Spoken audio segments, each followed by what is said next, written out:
All right, ladies and gentlemen, welcome back to the channel. We are talking about the Minnesota Vikings in today's video. I wish it was a better topic, but JJ McCarthy, obviously is going to miss this entire season due to a torn meniscus. He's actually the first-round quarterback to miss his whole rookie season due to injury.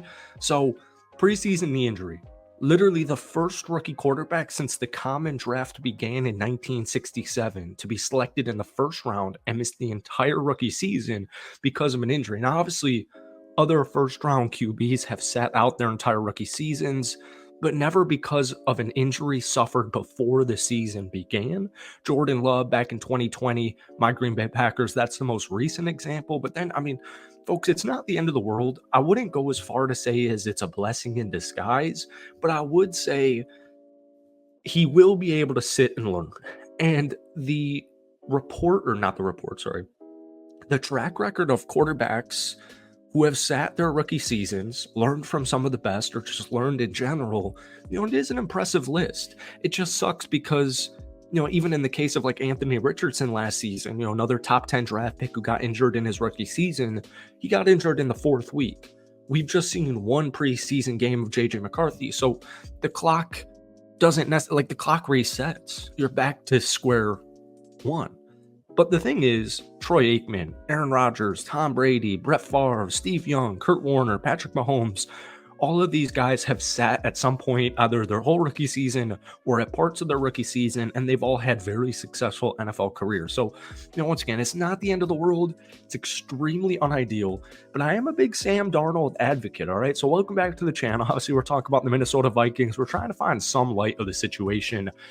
Even if I gave you, before we get into it, hit the like button, hit that sub button for daily NFL content. If we could try to get this video to 100 likes, that would be pretty cool. It just sucks because the what if factor. But if I could guarantee you right now, let's say I was, from the future, and I could guarantee you that JJ McCarthy, this injury will never come back, in a perfect world, it'll never come back and he'll never deal with, season ending injuries ever again. Most people would take that. But it just sucks because this was the highest draft pick the Vikings have ever selected with a quarterback, and it is in the year where Kirk Cousins is departed. But folks, at the end of the day, the roster is still loaded, and now you have a career opportunity for Sam Darnold. And we look back at a couple of quarterbacks, most recently Baker Mayfield the last season, right? Kind of just rejuvenates his career. And then it actually is a kind of similar storyline, although he did beat out Kyle Trask in last year's training camp. But it is kind of similar where, Baker was in Carolina and then he gets picked up by the Rams. It's kind of reminiscent of Sam Darnold going to San Francisco, and, now he's going to be the starting quarterback for Minnesota. The only thing is it just wasn't planned. But I'm telling you, I don't think it's going to be that bad because of Justin Jefferson, because of Jordan Addison, because of your left tackle, because of Aaron Jones, because of TJ Hockenson when he gets back. Real quick, by the way, thank goodness gracious Jordan Addison did not have a season-ending injury. Or sorry, I don't even want to say that word anymore. Thank goodness Jordan Addison did not have a major injury because that was like 2 hours apart from each other. So he's going to be good to go, thankfully. But guys, looking back at Sam Darnold, he went 7 for 6 with the Jets in 2019 with Jamison Crowder as his number 1 wide receiver. He started 3-0 with the Carolina Panthers back in 2021. And then if you remember, that's when Christian McCaffrey got hurt. So, in general, the New York Jets, the Carolina Panthers, they haven't had necessarily the best offenses in the last decade or so, ever since Sam Darnold got drafted. And then he also went 4-2 with the Panthers in 2022 after replacing Baker Mayfield, who went 1-5 with Carolina. So the dude can play. There's a reason Kyle Shanahan wanted him on his roster. There's a reason Kevin O'Connell wanted him on his roster.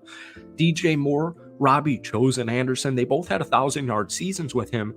But I even just want to use a good example of the New York Jets back in 2018, because that roster freaking was trash. 2018 was when he got drafted. Went 4 of 9. The New York Jets went 4-12 that season. And then in his sophomore campaign, he leads New York to a 7-6 record in the games he started. And I just want to give you some context clues. Adam Gase was the head coach. Let's go through it. The leading rusher, I believe, was Isaiah Crowell. Oh no, that was Le'Veon Bell, or Crowell must have been the year before. So you had Le'Veon Bell as your running back, only 783 yards that season. Jeez, he only had 3.2 yards per carry. That's brutal. Jamison Crowder, Robbie Chosen were his top two wide receivers. Oh man, Demaryius Thomas, rest in peace. And then Le'Veon Bell was the third leading receiver. So my point just kind of that roster, I know, doesn't really even sound that bad in retrospect, but it was that bad. Sam Darnold, and we say this in every Vikings video when I'm talking about Sam. When you get drafted to the New York Jets, so how do you think your career is going to go? When you get traded, or you go to Carolina, how do you think it's going to go? It's probably not going to go great. But the only thing is, like, the Jets, in my opinion, really shafted Sam Darnold. And what they decided to do is they decided to let him go and draft frickin' Zach Wilson. If the New York Jets had just simply stuck with Sam Darnold, his career could have gone completely different. But he's still very young. He's not old by any means. He's had plenty of NFL experience. He's had plenty of starts. He's been on a bunch of different rosters. This is now his fourth team, but he's got 56 career starts. And I know the record of 21 and 35 doesn't seem great. The completion percentage of 59.7, it doesn't seem great. 63 touchdowns, 56 interceptions. I know the stats aren't crazy, but once again, when we put into context what he went through in New York and Carolina, that does make perfect freaking sense. But this is a completely different roster, completely different head coach in Kevin O'Connell. And you have Justin Jefferson, the best wide receiver, one of the best. I think Devontae Adams is the best wide receiver in the NFL, and that'll probably be my take until he retires, just because I'm a biased Green Bay Packers fan. But obviously, Justin Jefferson is, ahead of him. I feel disappointed in myself for saying that out loud. But you have Aaron Jones, you have Todd Chandler, who really took off at the end of last season. Like, Todd Chandler was a freaking beast at the end of last year, and now you've got kind of this dual threat at running back. You have two potential studs. You have one stud in Aaron Jones and a potential stud in Todd Chandler.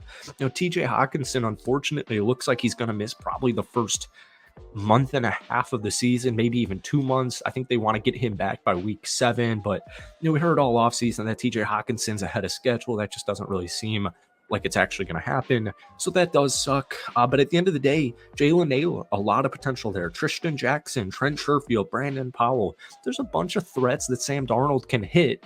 And it's even crazy because we saw this last season with Minnesota. It's a good football team, man. They went 4-4 with Captain Kirk. They suffered to start the season, and Josh Dobbs lit it up, and Jared Hall had some games, and Nick Mullins had some games, and you guys kept in it. I remember watching New Year's Eve, watching the Packers play the Minnesota Vikings, and unfortunately, Green Bay was red hot, and you guys were just completely banged up. But this is a competent team, and they're still going to be competent with Sam Darnold. And who knows, Sam Darnold could have lit it up this whole season, and JJ still could have sat. So the injury sucks, but it really isn't the end of the world, in my opinion. You'll probably have a nice draft pick, and if not, that means Sam Darnold is a really good quarterback, and you have a really good roster, and you have a really good head coach, which we know. But you still should have a decent pick for next season. I've already seen the Travis Hunter, mock drafts, but that's it for today. Hit that like button, hit that sub button, and let me know what you guys are thinking about this injury down below. Let's try and be positive. Let's try and see the light at the end of the tunnel. Thank you guys for watching. Have a great weekend, and we'll see you in a couple.